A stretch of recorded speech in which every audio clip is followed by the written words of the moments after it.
And I could imagine getting to that point required having some great mentors in your life. I would say I've had individuals in my life that weren't there to be a mentor, but they were. My father, my parents, and through high school and college, they were always like a safety net, where they'd bring you back to level ground. And then over the years, I've always been a guy who loves to read books and self-help and set goals and things like that. So I think a lot of the things that I've really adopted in my life have come from authors. I played for some great coaches, Urban Meyer, Kyle Whittingham, in the NFL. John Harbaugh is still with the Ravens. They were strong leaders, strong men who had seen a lot of, thousands of athletes over the years. They knew what it took. And I think being around those guys just it really instilled the importance of taking what you do seriously. It's basically organizing your life and putting priority on the things that actually are going to move the needle for you.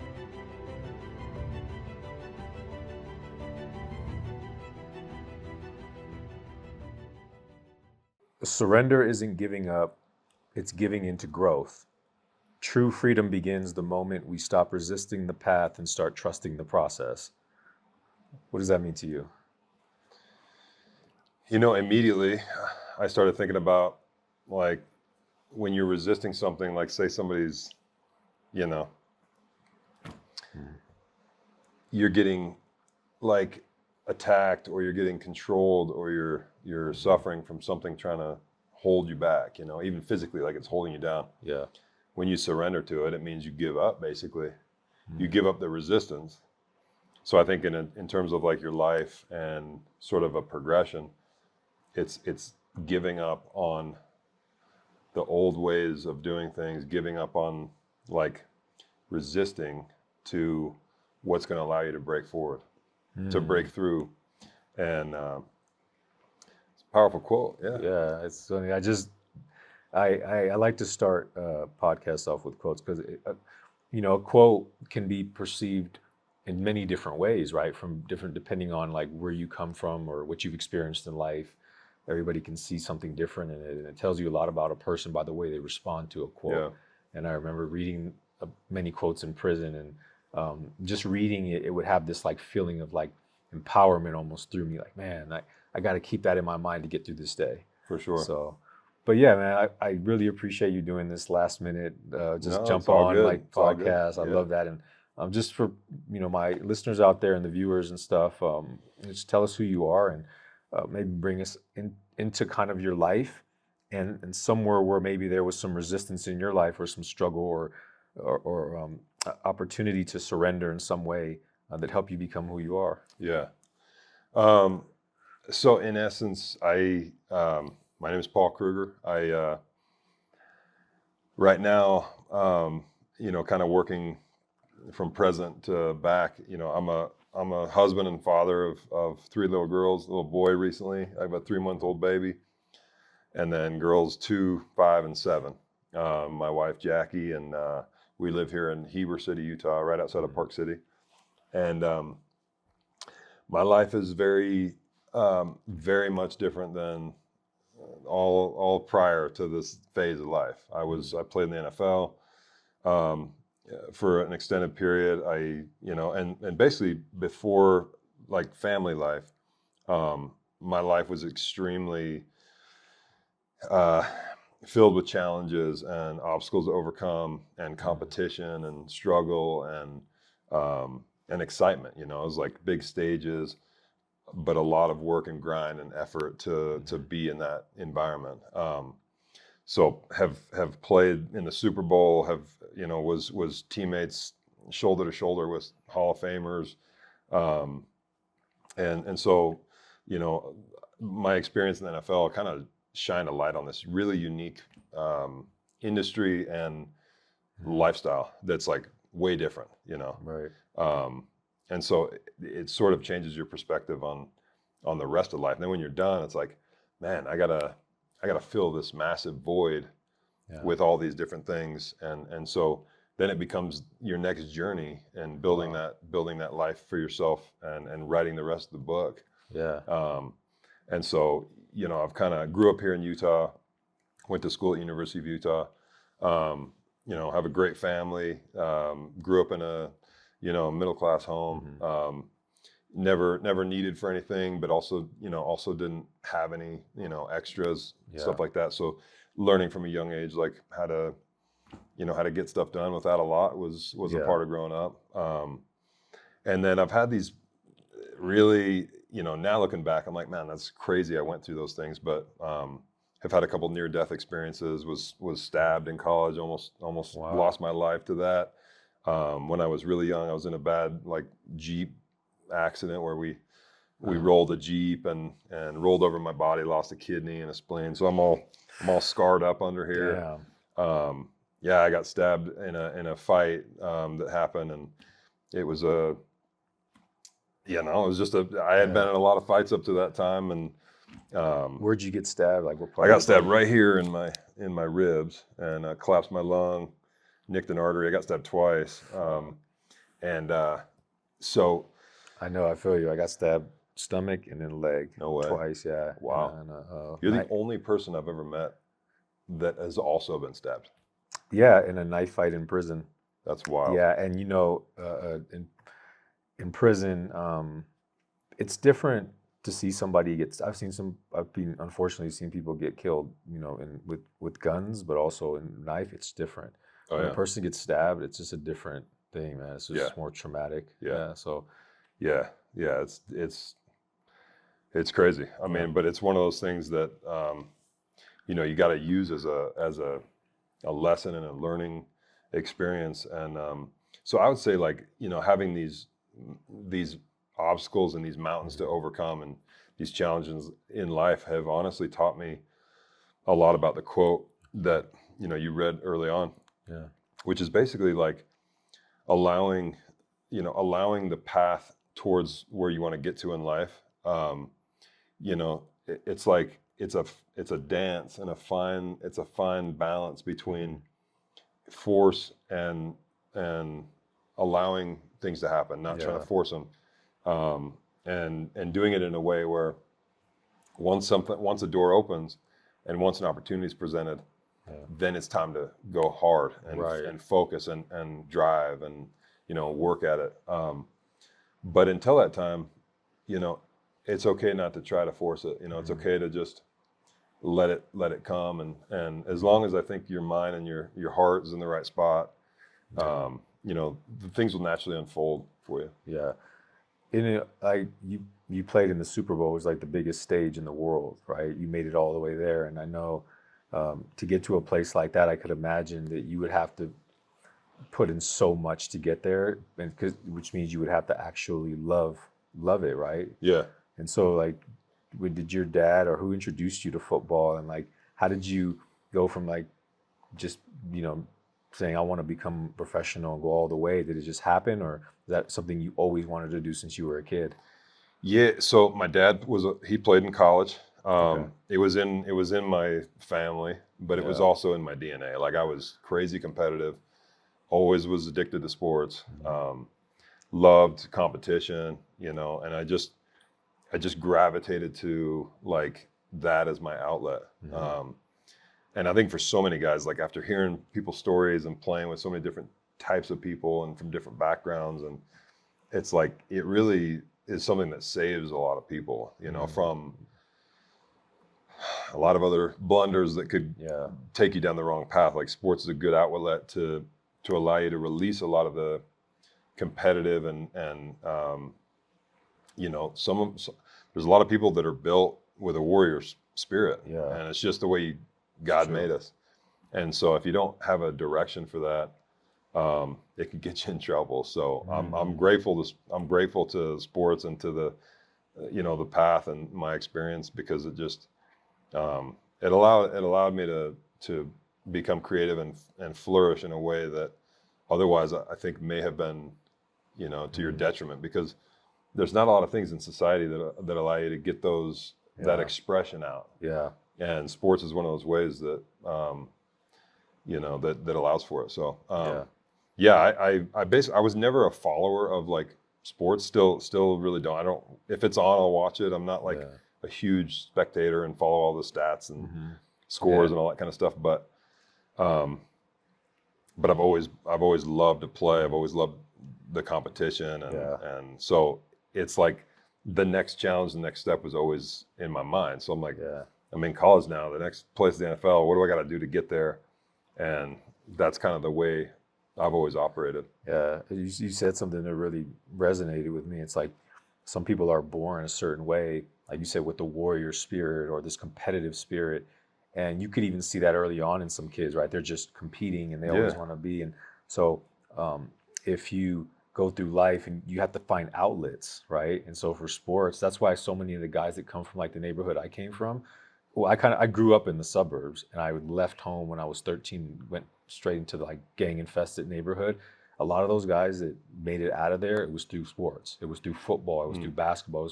That was their one way to get to college. And then, so it was like, but you always sense like that they had that in them, that competitiveness, that want to achieve more. And that was like the only path really out of that world that I came from. So I used to see that. And a lot of those, it took the other turn. A lot of those same people didn't go down that path and ended up in prison because they gave everything, that passion, that mentality into like doing negative things, and it caused them to end up in prison for probably the rest of their life. And so when you have that in you and it's in your spirit, and you don't have football anymore to for the outlet, like what does the outlet become for you to be able to, for your energy to flow through?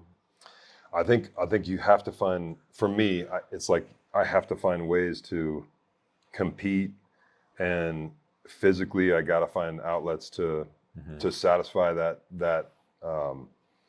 I think physicality is something that can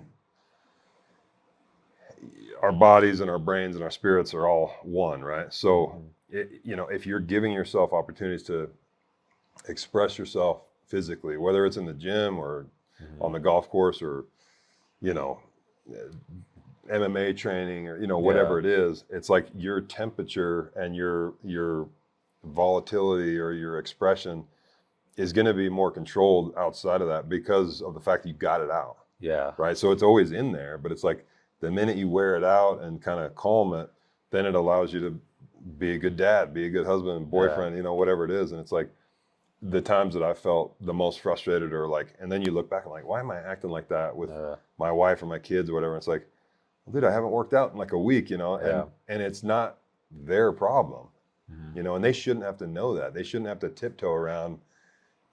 They shouldn't have to change the way they see Yeah. their dad because, so it's always something I've tried to stay cognizant of Yeah. is just like, and I think the story, of the neighborhood you grew up in and all that, it's like there's a there's a there's a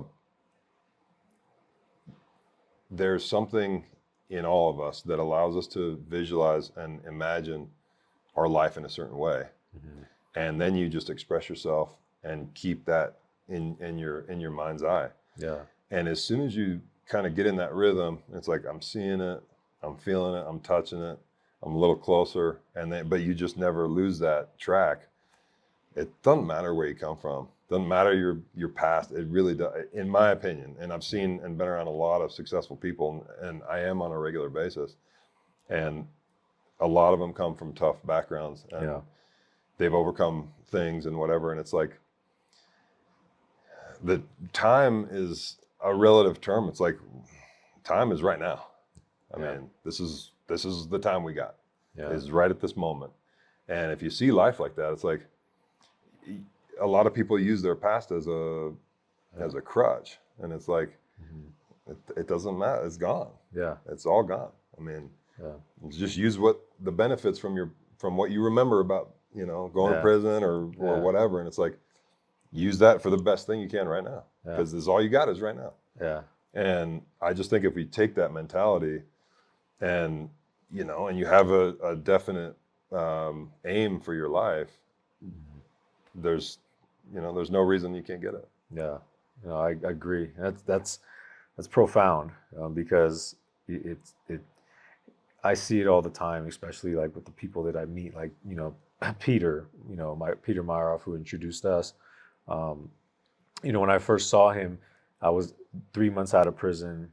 Before I got out of prison, they were like, "Okay, you got two options: go get a job at a warehouse or go be a truck driver or no, and work at the oil refinery. And I think that's totally cool. Like if that's something you want to do, but that was the limits. It's like those three things pretty much after doing that much time. And then you're a grown man, you haven't had time to develop like retirement and all. You start over and you're like 30 something years old. So it's like, these are your limits. But then when I met Peter and I was like, man, here's a dude who did 12 years, right? And built this amazing life for himself. He has a great family and wow, it's possible for dudes, you know what I mean? So Absolutely. that shifted my perspective. And once I saw that, and like you said, going back to what you said, visualizing myself where I wanted to be. And I was like, okay, every day I'm going to try to get a little bit closer to that.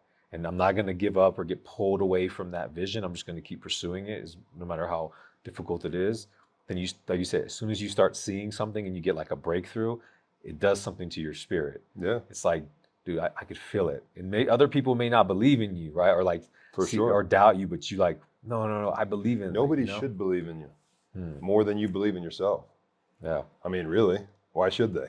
Right. They don't know what's going on in you. They're just, I mean, if you take it at its face value, it's like, I mean, look, if I don't know somebody and you just give me their story, he went to prison for X amount of years and, this is where he's from, whatever. It's like, most likely he's going to do the same thing that every other guy in that situation does, which is probably end up back, where he came from or in prison or whatever. And it's like, because that's the way human beings for the most part are. Yeah. You just kind of get comfortable and stay in the same headspace. And so I think what you're saying is powerful because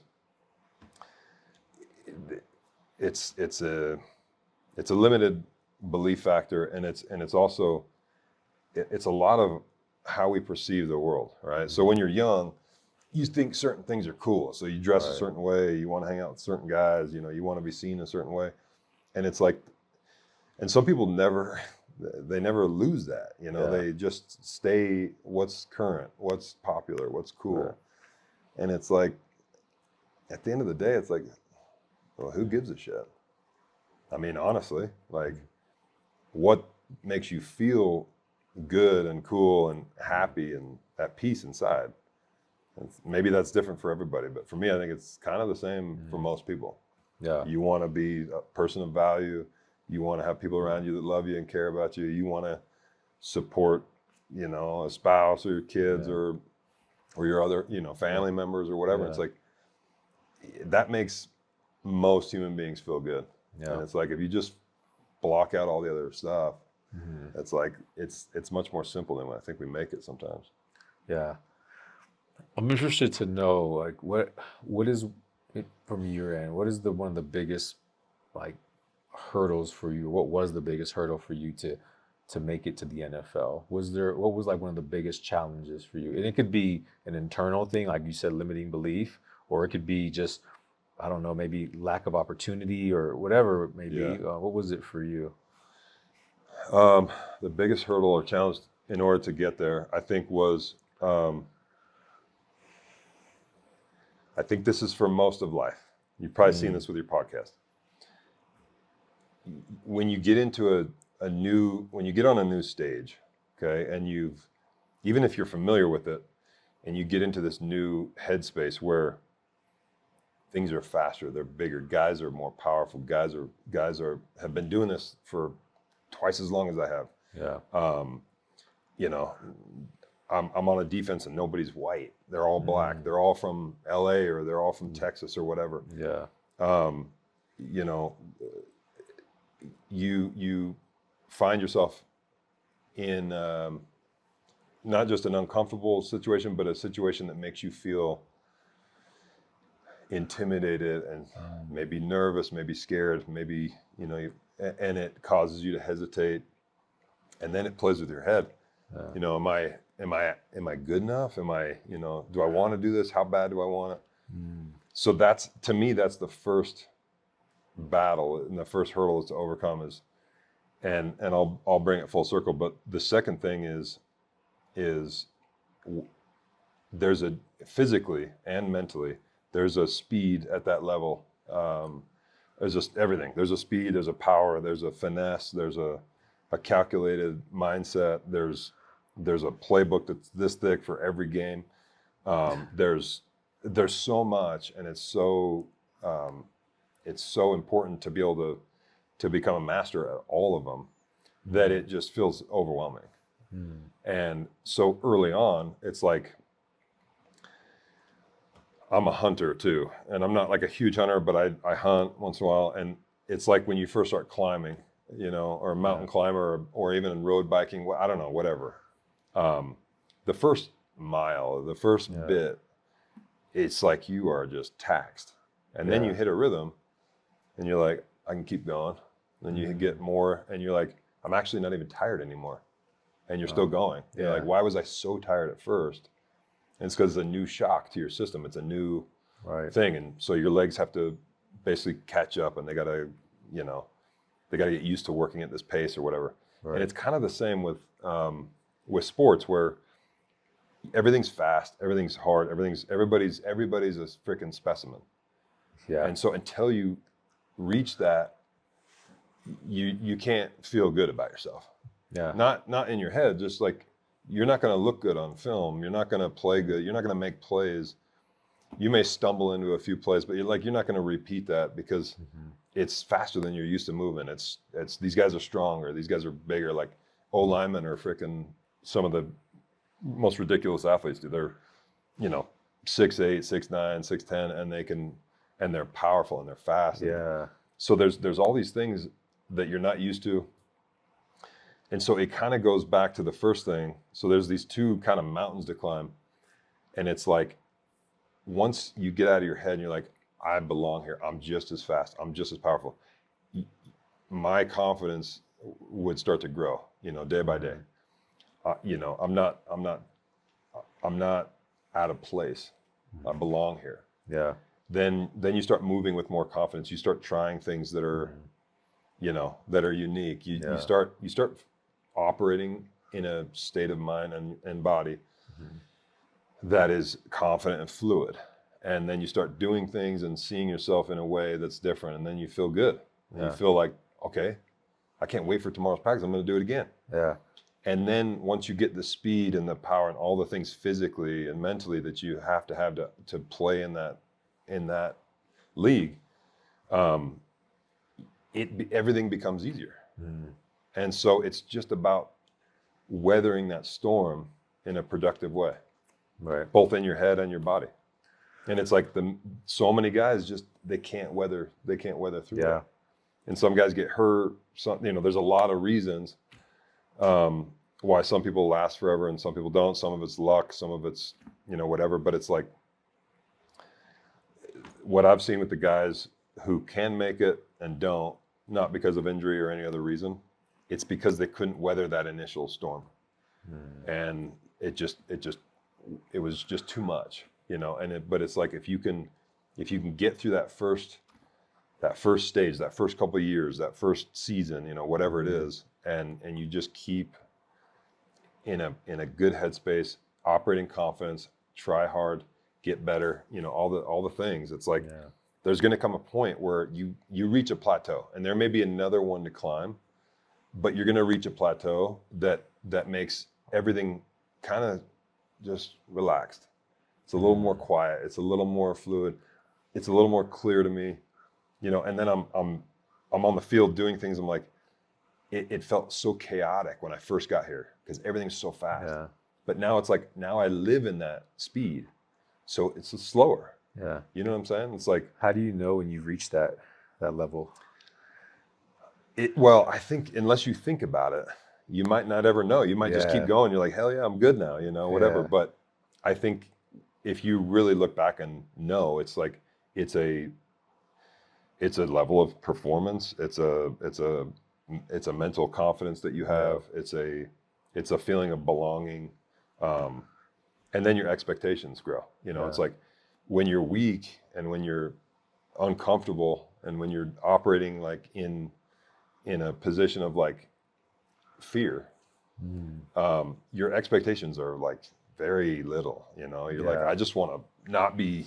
Yeah. I just want to not be a guy that gets pointed out, or I just want to blend in. I just want to like kind of be here and not. But then as you grow and as things slow down and whatever, then it's like, I want to make plays. You know, Yeah. I want to get paid. You know, I want a big contract. Yeah. You know, and then it's like, that's kind of, to me, when your expectations shift, Mhm. you know, and you start seeing yourself in a as a contributor, as a Yeah. guy that should be on the field. I remember games where I'd be, you know, there's always a rotation on defense. Guys are getting brought in and out of the game all the time, and I would be so hot Yeah. when I'd be taken out of the game, you know, for a couple plays just to get a breather. But I'm like, so my expectations were like through the roof. You Yeah. know? If I don't get a sack a game, I'm like, I'm hot. Yeah. You know, but it's like, if you get a sack a game for consecutive seasons, like, you're going to be a Pro Bowler, or Yeah. you're going to be, if you keep doing it, you're going to be a Hall of Famer. Like, so that expectation was like really strong, you know, it's Mhm. really high.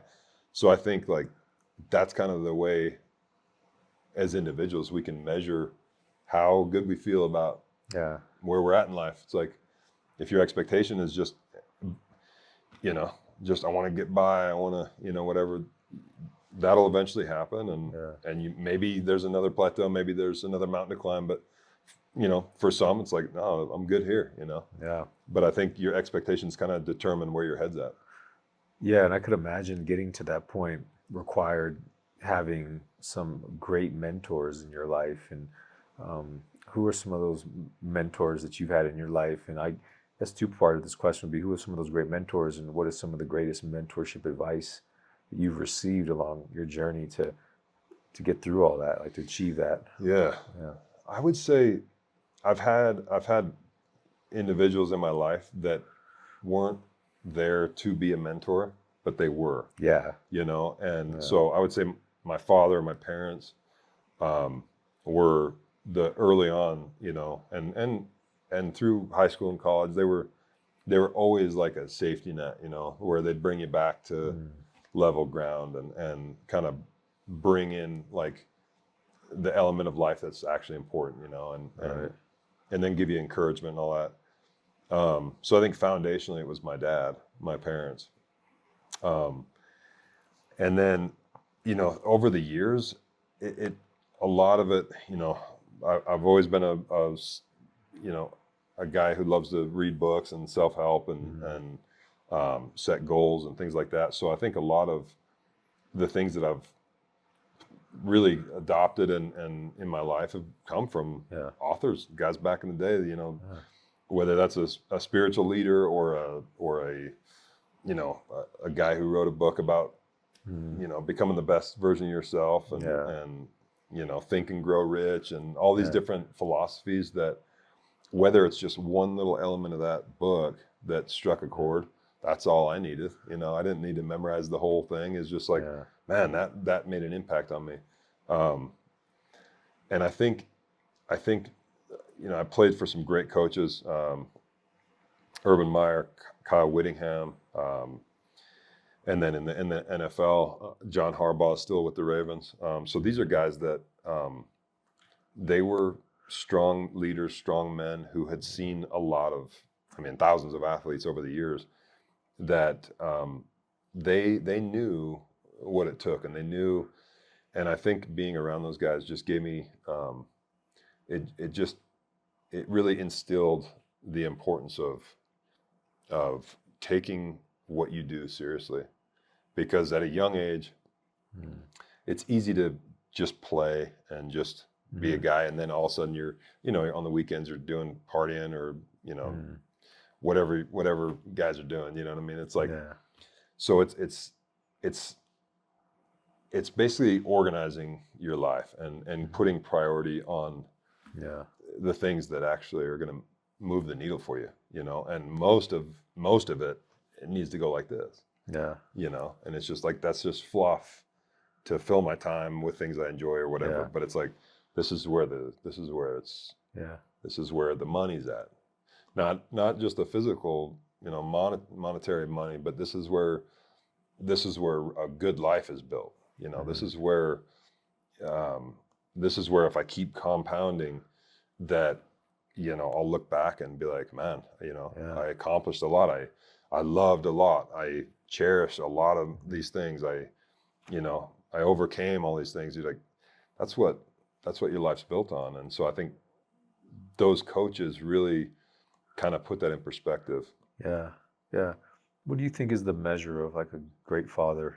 I think that's definitely a question that I have. I mean, I don't have any kids. I'm not a father yet, and maybe one day. And I'm Yeah. trying to learn as much as I can. And my father left when I was about 12 years old.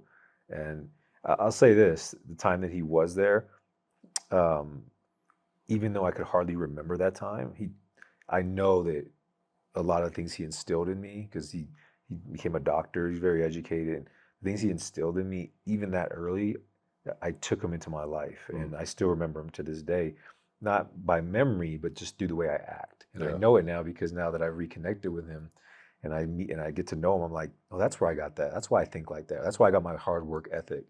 I didn't even know it till we reconnected, That's crazy. but I know he left. He decided to he made a decision to go start another life with another family. And a part of me in my new journey of growth is to forgive people because I didn't want to be remembered for my worst acts. So it was like, I'm going to forgive my father and go see where he's at. And if he's, this person that I don't want to be around, then I won't. If he is, then I'll get to know him again. But I want to offer him my new self and learn who he is. And I've been able to do that. But I feel that my father leaving was a big reason, probably the main reason why I went into my path. I didn't have that good male role model, specifically a father in my life. So I I just met you, but I could tell you're a great father. I could just tell. I don't know, it's just an instinct. And so, what are some of the? Do you think that what makes a great father for those who may need to know? Well, thank you. And that's a mature way to operate. So I commend you on Appreciate that that. because that's not a way that a lot of people would handle that situation. That's pretty cool. Yeah. Um, Man, a great father. I'm hoping and striving to be one. Mm.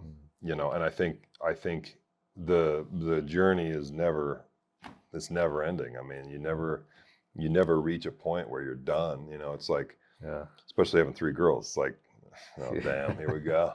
Yeah. Um, so, man, fatherhood and even just family and being a spouse, father, husband, whatever. Um, it's it's complicated. It can be easy, but it's and it we make it more challenging than it maybe should be. Um, but at the end of the day, if I was to boil it down to like one word, it would be service. It really would, because there's so many elements to being what I would hope to be and think is a good father is like one that it's like a progression. It's like, first I got to provide for them. Mhm. Now I got to protect them. I got to help them learn. Yeah. So to me, I feel responsible to make sure that their needs are met on a real basic level. Yeah. And my kids are young. My oldest is 7. So, I'm helping them just learn Yeah. life, right? Learn Right. how to move, how to dance. They want to stand up on the coffee table and sing songs. I'm like, all right, well, you know, Yeah. let's get you on beat. Let's figure out Yeah. how to like move. Yeah. And If you're gonna do it, just do it right. yeah, like, and so they're just these beautiful little spirits that just want they just want to do what they see other people doing. They want to Yeah. have fun. They want to, and their imaginations are honestly like inspiring. It's really cool because we kind of lose that as we grow. Yeah. But little children they're so impressionable, and it really, like, unless you consider that, you can have a challenging situation when they get older, and it's like you could look back and be like, man, it's because I left him around Uncle Larry too much, or what, Right. you know what I mean, Right. whatever. Um, so I think protecting them is not just somebody breaking in the house and stealing them. It's more like, I got to protect their minds. I got to protect their bodies from all this shitty food. I got Right. to, and it's like, so there's all of these things that make it complicated, Mhm. but at the end of the day, it really feels simple at the same time. It's very weird. Yeah. So I'm not answering your question very specifically. I apologize, I but get it though. it's Yeah. a progression. It's like, Yeah. yeah, and then as a father figure, I think you have to be able to establish parameters to behavior, you know, Mm. and morals, and you know, teaching them, you know, in our house, teaching them about a higher power and God, Yeah. and how that should fit into your life, and you know, Right. and how we eat, you know, how we treat our other siblings, you Yeah. know, like, so a lot of it's this educational process and how to behave, you know, how Yeah. to, but then at the same time, you want them to be free. Yeah. You want them to express themselves. You want them to find joy, you know, you want them to, uh, and so it's just this never ending revolving situation where you're hoping to, is all I want to do is try my best to give them an opportunity to be them their best selves. Yeah. So when they're older, they can go chase whatever they want to chase, or go, Yeah. you know, and they can learn how to be happy and how to find joy. And what I've seen a lot of people struggle with is like, and if you look at, and if you think about your friends or your peers or like people you knew in the past or whatever, it's like they're chasing what they think is bringing them joy or happiness or coolness or whatever. And it's like they got in trouble because they thought that was coming through a way that wasn't Yeah. productive. It wasn't actually Yeah. it was a dopamine hit, and Yeah. now you're dead, or you know, Yeah. now you're on this other path that's like, and that's their journey. Yeah. And it's like, that's okay, that's their journey, you know, Yeah. it's not our journey. But for my kids, I just want them to at least see what the right journey is and know how to get there, you know. And it's Yeah. like, as as people, it's like we want to see our lives as meaningful. Right. You know what I'm saying? I mean, this is Yeah. getting a little philosophical, but, and that meaning I don't think is very different for each individual. It's kind of, we're all kind of here Mm. maybe for the same reason, to grow and to be, to express ourselves in the highest and best way, To be of service. to be of service to Yeah. to you know, and so I would say, you know, to help my kids achieve that would be a great success, because Yeah. the world is very, it's very busy, it's very Yeah. chaotic, um, it's very distracting Yeah. from the things that actually have purpose and meaning. Yeah. And so it's constantly bringing in, it's like you're constantly like trying to steer their little ship until they're big enough to steer it themselves. Right. Yeah. And I mean, you said like purpose and meaning is so big for me. Going back to what I said about getting out with this limited mindset at first, and then making the decision that, okay, I'm not going to spend the rest of my life not being able to do or pursue like my dreams, like, or whatever that is. And that gave me purpose and meaning, even when I didn't have anything yet going on. It's just, I woke up every day living in the purpose and meaning that I had within me, eventually knowing that I would fulfill it in the world. And that's so important. And I think that being of service, like I said, is how you kind of like, you channel, that purpose and meaning, whether it's through, my nonprofit organization, or, my business, or just going to speak or doing podcasts. In every way, I'm looking like, how am I being of service for somebody else? Right. And I think I read this book once. It was very inspirational. And I read this book once. I forgot the name of it, but it was about a guy who was he received the highest like recognition in the military, like Medal of Honor, the highest recognition for like combat, like he saving lives is the highest recognition you can receive. And then after that, he became a vet and kind of retired. And that he went to serve as a janitor at like in the Air Force Academy for young guys coming up in the military. And he was like cleaning toilets and doing all that stuff, and nobody ever knew who he was or what he accomplished. But he didn't like boast it, and he wasn't like, he just was like, he's like, look, my thing is just whatever I do, I'm just being full in service and being the best I can. And Wow.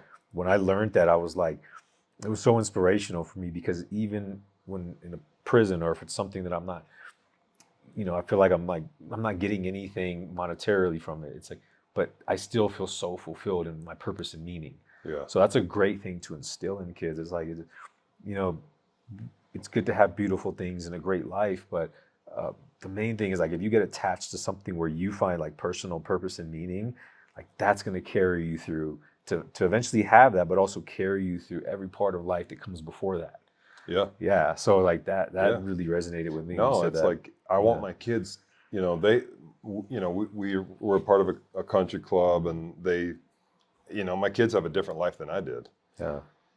but I want them to be able to go play by the river and pick up sticks and Yeah. have fun Yeah. and know that that's fulfilling. Like this is enjoyable. Yeah. You don't have to have the stuff all Yeah. the time. You don't have to. And so we try to limit screen time. We try to limit, things that I want them to find satisfaction, simplicity in the small things in life. Yeah. And I think that carries on with adults too, and Yeah. I always try to, like, I was actually having this discussion the other night with a buddy. We were talking about a similar topic, and to me, the strongest men that I've known and that are the best fathers, and I don't know why this popped in my head. But it's like they have to be the lion and the lamb, Mm-hmm. and you can see how they have those two sides. Yeah. And the strongest men that I know can be the softest with their kids or with their wife, or it's like, and especially having little girls first, it like really opened a different side of me up, where I'm like, man, they need quiet, like Yeah. little cuddles, and they want to, like, your time. Time is another, like, it's like service and time. Those are the two biggest things, because if you don't give them adequate amount of time, it's like, then how much impact can you really have? Something else or somebody else will. Yeah. Yeah. And so, man, it's a journey, but like, I think that you got to be able to be the strong man and father that gives them direction, gives them boundaries, helps them understand, that there's consequences to actions, all the things that you need as a sturdy, I enforce the law of our house, you know what I mean? Yeah. Yeah. We got to listen to dad. Yeah. At the same time, I want them to know that I'm the dad that will look them in the eye and praise them for their little horse that they just drew on a paper. And I'll sit there and read a book with them, and I'll talk about things that they want to talk about. And like, so I think you got to have that. To me, it's like, I got to have that balance where you don't want to be seen as just this mean boss all the time. Yeah. Because that's not cool. Yeah. And they don't deserve that. But it's like, sometimes you have to be that guy. Sometimes you got to step in and be like, no, this is, you're going to get a spanking.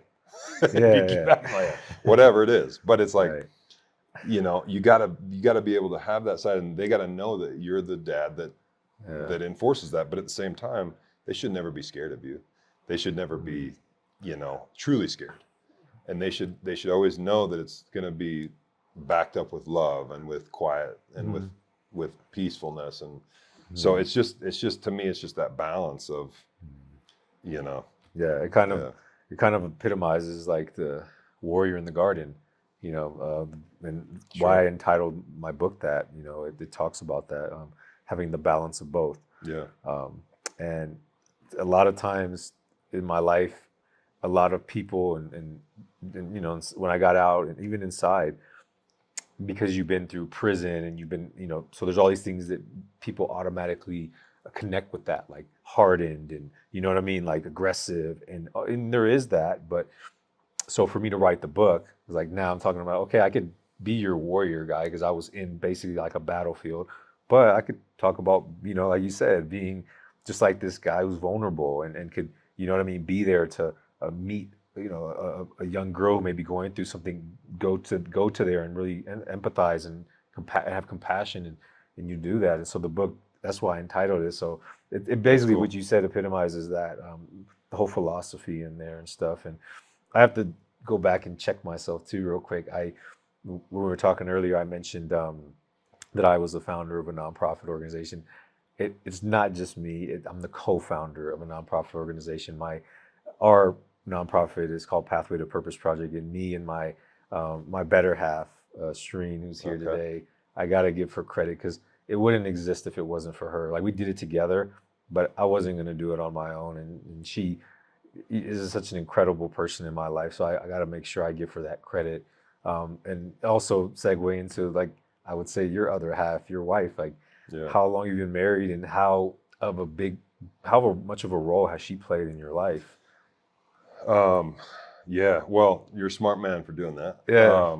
Yeah, that's I awesome. felt the energy. I'm like, Yeah. no, but I'm trying to always get better. Like I know that sometimes I say I me and you know, but she'll call me on that and I'll be like, okay, and I'll do better.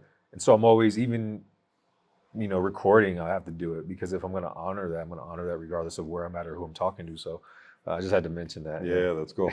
No, and it's funny with a spouse or your better half, whatever Mhm. whatever it is, it's not too different from. I mean, it's different, but it's not too different from being a father. It's like it's Mhm. that it's different needs and different things, but it's very similar. So my wife and I met when I was playing with the Cleveland Browns, Mhm. and yeah, it was an interesting journey to like settle down because I was, that's a challenging Mhm. part of life when you're in that environment. It's just there's a lot of there's just a you're never in one place very long. Mhm. You're you're around people that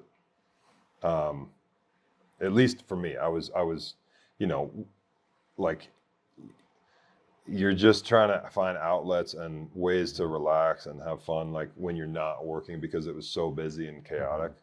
when you're playing that it you turn to things that you shouldn't in your downtime. And so I just got in this bad mind of like everything was temporary, everything was like Mhm. nobody was, you know what I mean? Yeah. It was just kind of that situation where I always just knew it was like in the future, like and I never took it seriously and whatever. Mhm. And when I met my wife, I it was like I don't know, it was a subtle like shift, It was like, and it was Yeah. because of her. It was because it was because of her like who she was as a person, Mhm. and it made me like it felt familiar, whereas everything else like I knew it wasn't me, and I Mhm. knew, but I still would like engage and just kind of be out there in the world, like because I had Yeah. nothing else better to do, and Yeah.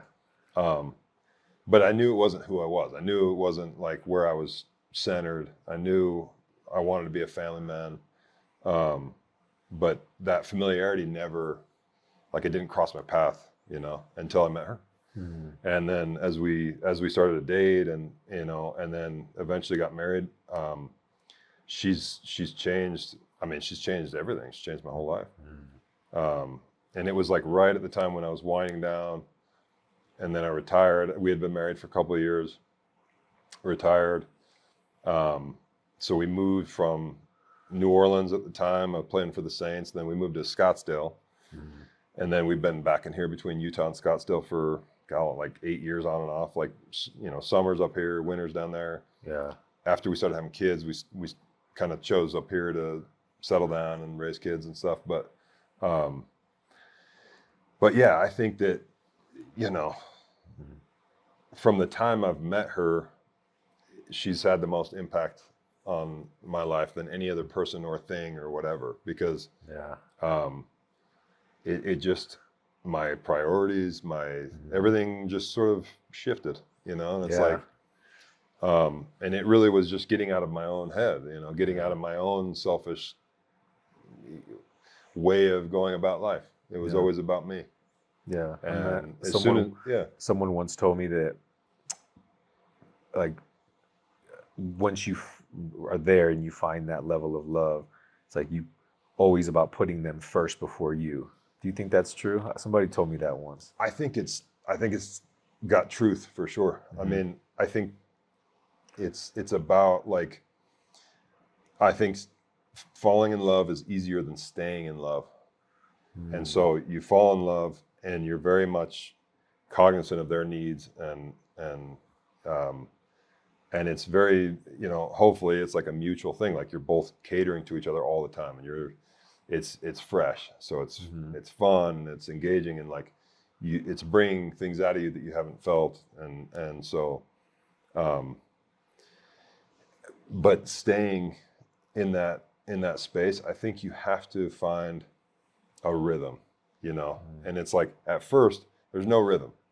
You're just like, it's all in, Yeah. it's like you're just it's like magical, or whatever.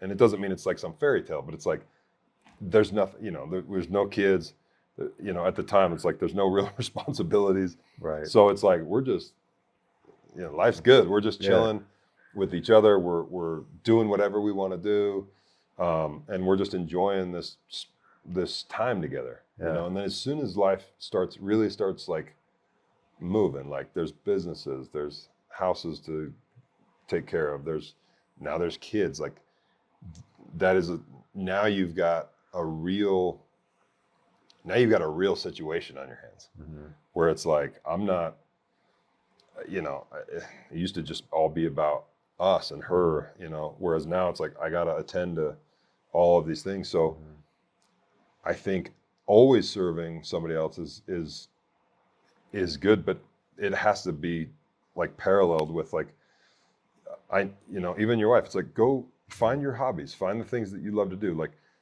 go do you for a little bit, go get in shape, whatever it is. Like, so I think you got to maintain a level of, I don't want to call it independence, but like you got to maintain a level of like, of independence, whatever, for the lack of a better word. You got to maintain some independence to keep that energy. If you become a man that's just always serving and never building yourself, it's like, it's almost best to think about it like, I got to make my wife fall in love with me all the time, every year, like every season of life, every phase. Like I want her to see me as a man that she wants to be married to. And after that initial sting of, love and excitement, it's like, now does she respect you?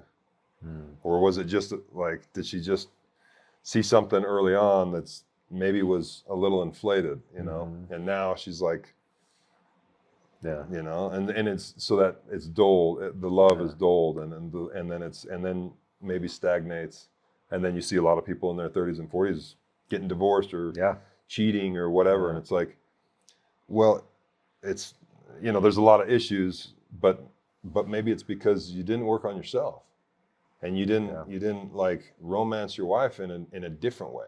It can't be the same as it was when you first met her.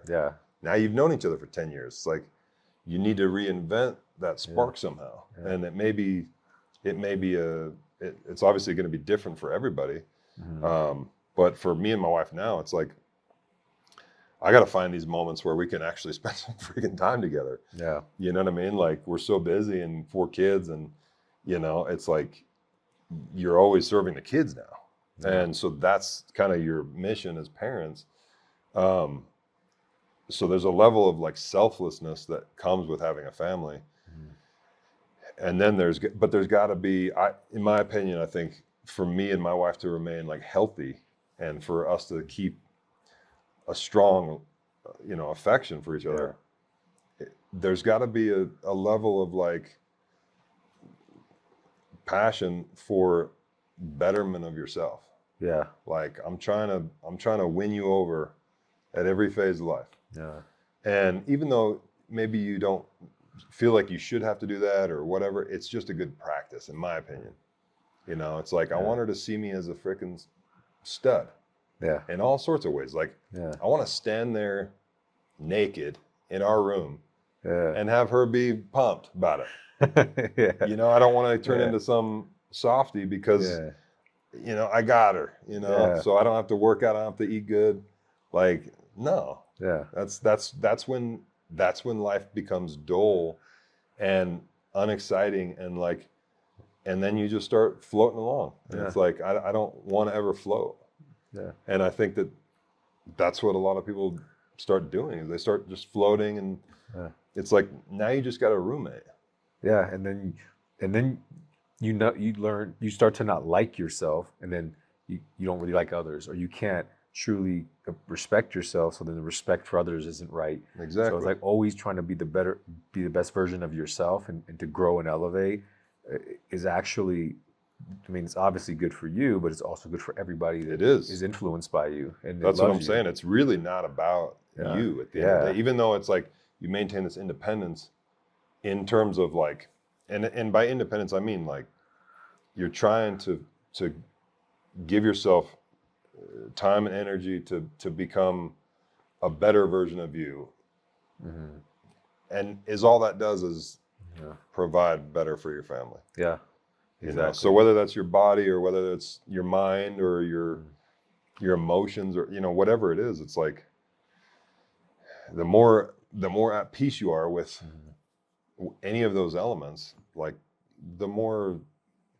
And I think it's like, again, it's like a level of respect, not in like not in a manly, you got to respect me way, but it's like, she should look at the person she's with and be like, I respect that man. Yeah. I am proud of who I am with. Yeah. When he's around and my girls are around, I'm proud that he's my man. Yeah. You know, and I think the minute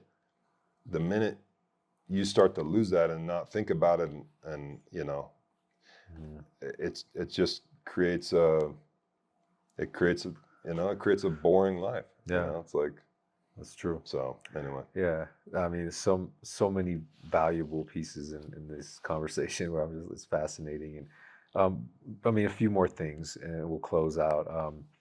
I want to learn about your clothing brand, Rover, and then I'll have some rapid fire questions for you that I've just thought of as we talked, and then just one last question. Okay. So talk about your clothing brand. I think, first of all, it's really cool. And I was just looking at it on Instagram, and it's really cool, and definitely going to check it out. Thank you. And order some stuff. Yeah.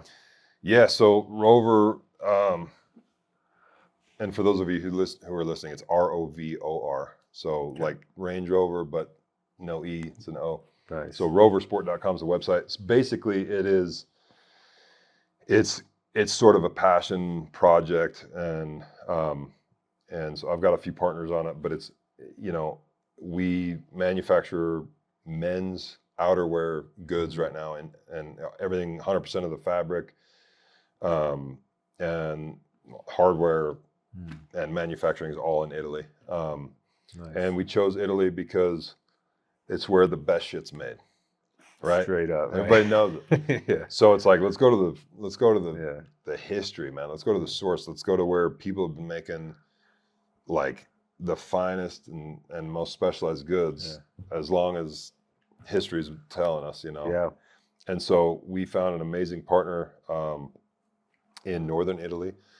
And right now we have like a series of, you know, jackets, parkas, puffies, base layers. So we've got sort of this like all black, you know, sort of like base layering up to like a full jacket that's like the warmest jacket on the planet. And we want to get into all sorts of stuff. You know, we want to do bags and glasses and, you know, women's stuff, shoes. I mean, we want to do everything. So we just sort of launched it. We sold our last selling season was this last winter in 2023. And so this will be our second like winter season, and then we'll start doing spring and all year. But awesome. The reason we started it was because I think I've always wanted to be in a business that has like influence on the way somebody feels. You know what I'm saying? And I think there's very few industries that like actually do that. Yeah. Some flirt with it, but like alcohol companies, they're very good at branding, and they make you feel cool if you buy it or drink it or whatever. But it really, who cares? Yeah. I mean, at the end of the day, it's like, but cars, kind of a different deal. It's like a guy pulls up in a whatever. It's like, this guy's got it together, or he gets out of a, you know, something that's nobody wants to drive. It's like, I don't know. What's wrong with this? He seems cool, but he's Yeah, driving a, whatever. yeah. It's like a representation of you in a Yeah, it's way. kind of it's an outward representation of who you are. So, Yeah. like cars, music, Yeah. there's not that many, in my opinion, there's not that many of them. Yeah. But clothing, I think, is another one, and it doesn't um, like being brand loyal, and like I think there's a difference in like I respect myself enough to want to wear nice things and like out of the nice materials and like and then there's a different element that's like I want to just be seen in a certain brand, and to me it's like you got to be careful with that because then it's like but now it's just trendy and like you're just you're just buying it versus like somebody that pays attention to how they conduct themselves, whatever. They're always going to strive to like want nice things, and so I think that one of the early things that made me start thinking about it was I was getting on a team plane. We were going to play a game. I can't remember what game, but I was with the Ravens at the time, and all of these grown, unique individuals for human beings, big, strong, masculine, like, this is a certain type of guy. Yeah. And we're in this line all getting on this giant plane. And I'm seeing all these like Louis Vuittons and Gucci's and all this different stuff that they all buy. Yeah. And I'm in the same boat, dude. I'm rocking some little Louis Vuitton bag and whatever. Yeah. Nothing against those companies. They're amazing, long-standing heritage companies. But it looked like everybody was like carrying their wife's luggage or a purse or something. And I'm like, man, they're like, for all the money we're spending on this stuff, there's nothing that's like identifies with us a little more. Yeah. There's nothing that's like that like we see and we're like, that's me. If I'm going to carry a duffel bag, that's what it's going to look like. Right. Even though it's expensive, whatever, like I need it because it's me. Yeah. I don't see it that often. Yeah. And so that's what like I started thinking about it. Like, I don't fit in any of this stuff. It doesn't hold up. Yeah. It's dainty. It's all, some of it's super nice and they're using beautiful leathers and whatever, but it just kind of spurred this thought like, why don't we do something of the same caliber? Yeah. Let's go find the same factories but make it us. Make it something that you're proud to pass down to your kids, or whatever. Right. Like, and when you see a bag or when you see a jacket or whatever, it's like, that was grandpa's jacket and it is badass and still badass to this day. Yeah. So anyway, that's kind of the whole mindset that got it kind of started. And then, man, it was a journey. I mean, it's you're working through suppliers for zippers and suppliers for fabrics and it's an overwhelming, unless you get into it, you'd never know, but it's like, it's like a sea of stuff. I mean, so then it's like, it's just piecing it all together. And so once we got a few products that we felt good about and, man, we came to market and it's a task. It really is. And the more expensive of an item you're wanting to sell, naturally the more challenging it is and the more marketing dollars are needed. And so it's catching a rhythm, but it really, the goal of the company is to embody this ethos of like timelessness, masculinity, quality, and also performance. Like we go do the things that we love to do. Yeah. We go spend time with the people that we love to spend time with, and we value nice, quality, well-built products. Yeah, no, it's so true. The way you described like the feeling of that, because I same way. Like I just, as much as I like those brands like Louis Vuitton and Gucci, and my girlfriend, she loves all that stuff too. But I look at it and I'm like, I see even dudes getting on planes with it. And I'm like, I don't know, it's just something about it that would make me feel a little bit. I don't know if it's like a little bit. I don't know, like just too much attention or something on me if I'm traveling through an airport and I got like a Louis Vuitton bag. Like I like good quality, but I don't kind of want that attention. But when you see it, everybody looks at it. But with like, but I want something of high quality that's good. But then also I know like other men would understand and other men could identify, like, that's cool. Would you get that? So like what you're saying, I completely understand that it's a Yeah. need. It's a need and it's a want. And Yeah. you know, certainly I'm definitely gonna be one of your customers for Yeah, sure. man. So No, I I love appreciate it. it. Yeah, but okay. So some rapid fire questions.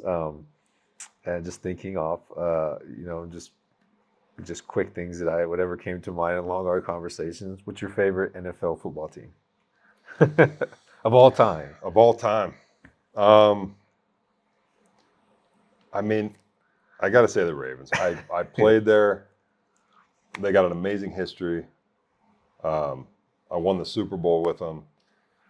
And what I respect most about the Ravens is they there's a lot, but I'll just give you my top couple. Mhm. They've they they are long standing. They stay with people. Mm, They they nurture talent and they stick with it. that's true. Like they've had the same head coach for years and years. I don't know how long, but it's been Yeah, a long time. I mean, yeah, he's I think his first year was 2007 or 8, yeah. still there, and same GM, Mhm. you know, and it's easy to say when they're good. So it's like, yeah, Yeah, but that, you know, it's not like they've had stellar seasons every single year, every one of those years. yeah. They've always been pretty good.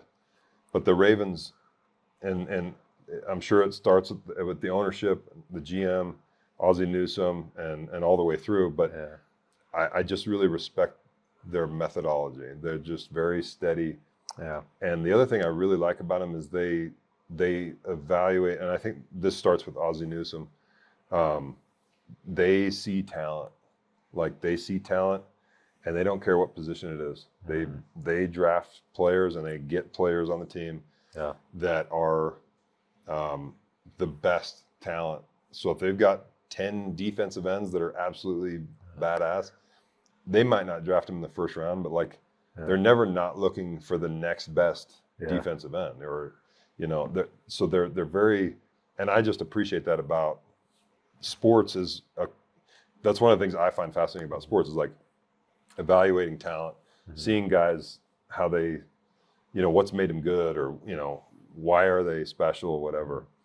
And some people can see it and some people can't. So like some guys you'll see drafted and brought on the team. It's like, he's good, but like you guys gave him $50 million, you know? Right. It's like, I don't know if I'm seeing this, Yeah. um, but they have a knack for it. They're very Yeah. good at it, and they Yeah. just stick with people. And I would have loved to play there my whole career, but Yeah. it wasn't the case. But like, yeah, they're probably my favorite team. Yeah. I have to say, so I'm a Green Bay Packer guy, but every time Ravens play KC, I'm always rooting for the Ravens. Yeah, KC, I just I know, man. That's They're just this good. thing. Yeah, They're they're good. good. But and also I Green think, Bay is a cool organization too. That would yeah, have been a fun team to play for. yeah. I just grew up a Brett Favre fan.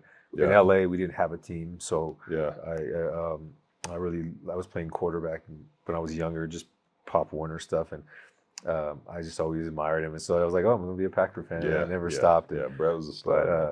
great. Um, favorite book? Do you have a favorite book, Favorite book? or one of your favorites?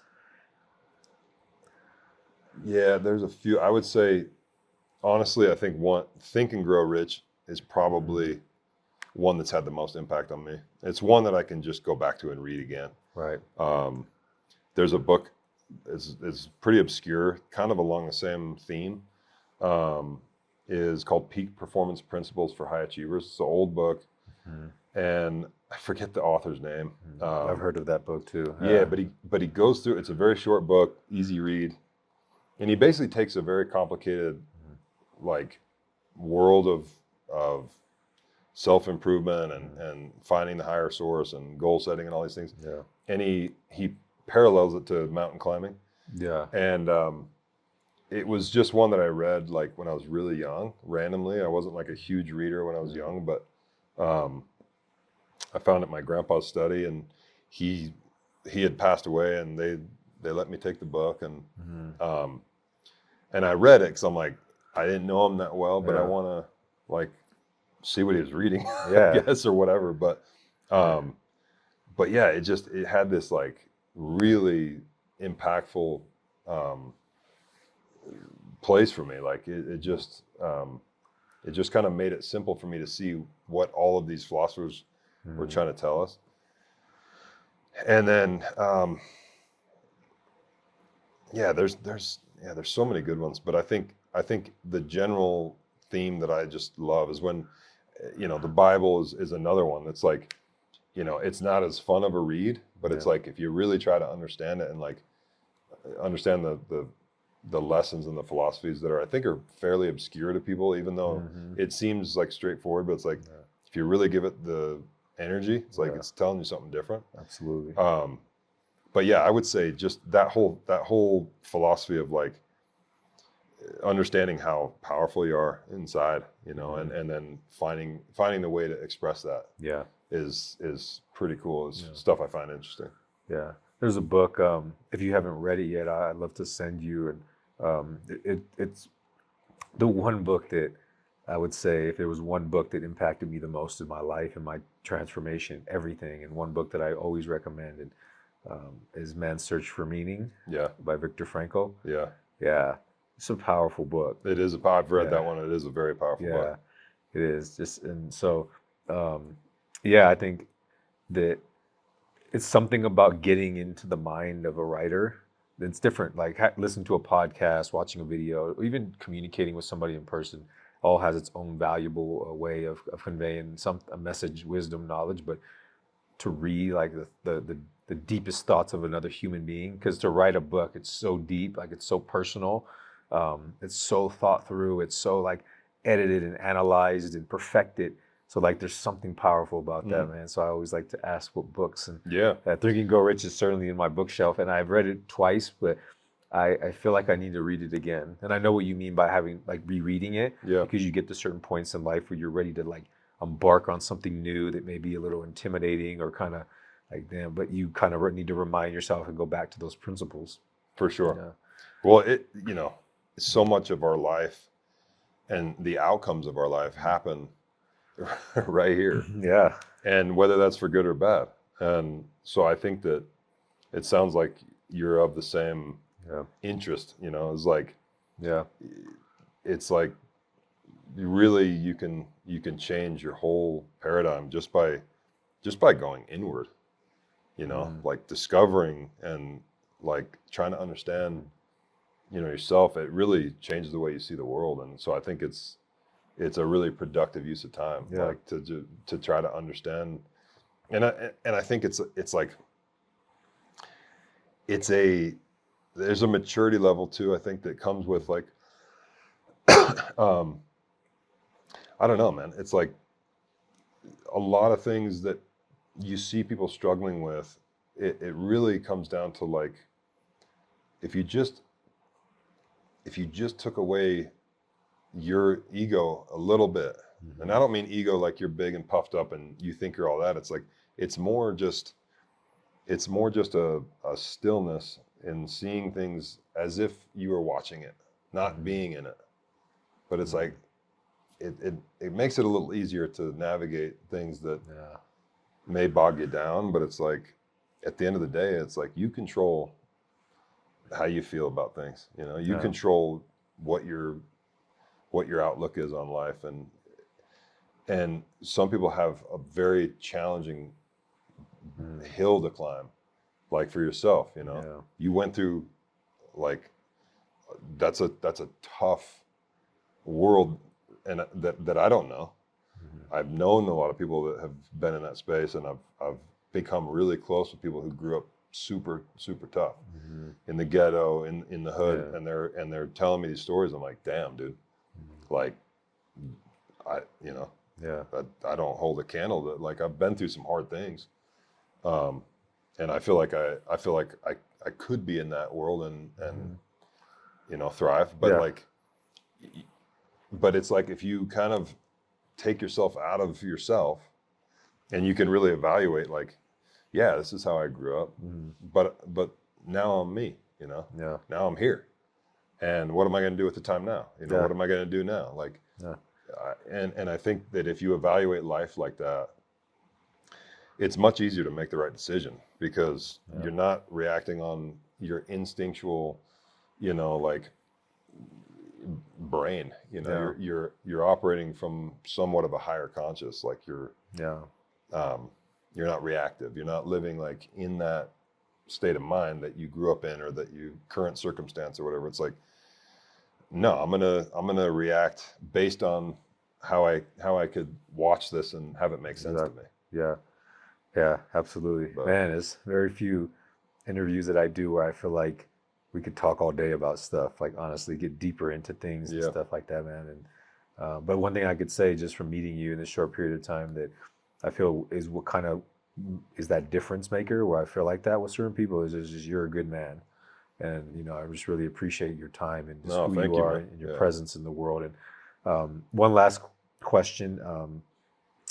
It kind of goes back to what you mentioned a second ago, and I'll give you this. This is my 3 keys to happiness, and then I'll ask you what are some principles that you would like to share with people out there, things that maybe you live by. And for me, 3 keys to happiness and things I live by every day is being present every day, and like kind of like what you said, being a spectator to my own thoughts, especially when I'm emotional and I feel it coming. So getting outside of myself and like kind of looking at the situation, and then helping each other's every chance I get, wherever I'm at in life or whatever I'm doing. So those are my 3 that I try to live by every day. And for you, what are those things as we close out? man. I've never thought. I mean, Or it's a some, good question. I've never really thought about it.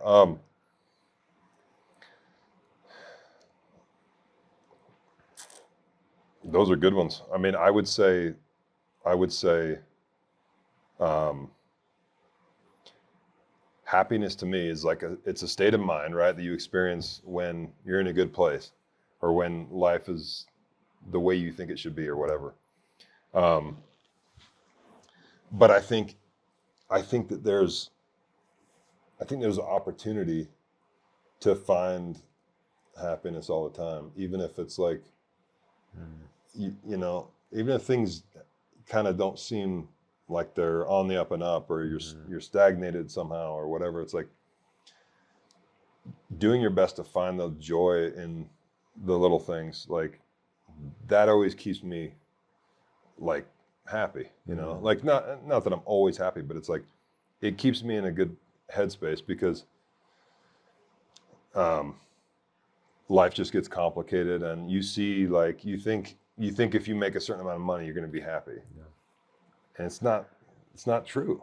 yeah, It's really not. It's like happiness comes for me from from finding beauty and finding joy in in relationships and in places and in nature. So like if I'm super busy for like a week straight, I'm like, dude, I got to take my girls up in the mountains, mm, and we'll go find a little pond or whatever and throw rocks in there. And I mean, yeah, and I'll sit there and watch them and just kind of be there with them presently, like you yeah, said. And I'm just like, what the hell else matters? yeah, Like, honestly, what else matters than this right here? And it's like, so I think, and then the other thing I think is just progression, like feeling like I'm progressing. That's a big thing for me. Like, I got to feel, and it doesn't always have to be like the effort into all of these different lanes of life, like my body, my mind, my job, my business, um, my relationships. It's impossible for you to dedicate as much energy into every single one of those as possible. Like you couldn't give the same amount of energy mhm, into all of them and be good at it, yeah, like all the time. yeah, I think there's seasons, there's a time and a season for everything. It's like I got to lock down and build this business up, yeah, and I'm going to find time for my family and for all these other things.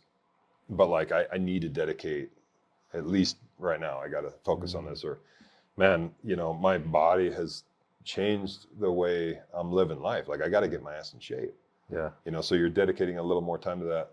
So I think progression, finding happiness in simple things. yeah, And then this is going to sound whatever, but love, like Yeah. love is a huge part of being a human being. Yeah. And if you can find love in who you're around, what you do, your hobbies, like there's a passion that I think is like required to experience love like on a high level. And it's like if you want to have like storybook type of love with your wife, you know, or like I want to give these kids so much because I love them so much, and so the more energy and passion you bring to that, it's like planting a garden, man, and it's like getting in there and weeding and watering, and then all of a sudden you get this beautiful thing. Yeah. And it's like I think that's kind of how life is. Yeah. You know, it's like, and love is just it's like and there's maybe there's different types of love, you know. Yeah. Whereas like, you know, you love your homies in a different way, obviously, than your wife or your kids, but it's still the same emotion. Like it's like I want the best for them unconditionally. I want happiness, you know. If it's always attached to something, then it's going to be hard to ever feel like true love, like on a high level. Yeah. You know, so it's like if you just take away those expectations for what your love requires, then then it's all good. Yeah. Because whatever you get back is it's great. Yeah. And if you get nothing back, it's like, well, fuck it then. Yeah. Yeah, I still love you. Yeah. You know, I still want the best for your life. Like, or I, you know, so I think those are my three. Is like, yeah, man. But Cool. and I feel the same way about you. You seem like a great man. Appreciate your time. Appreciate you too, man. Yeah. Thank you so much. Yeah. Hell yeah. Man, thanks, bro. All right, boss. Appreciate it, man.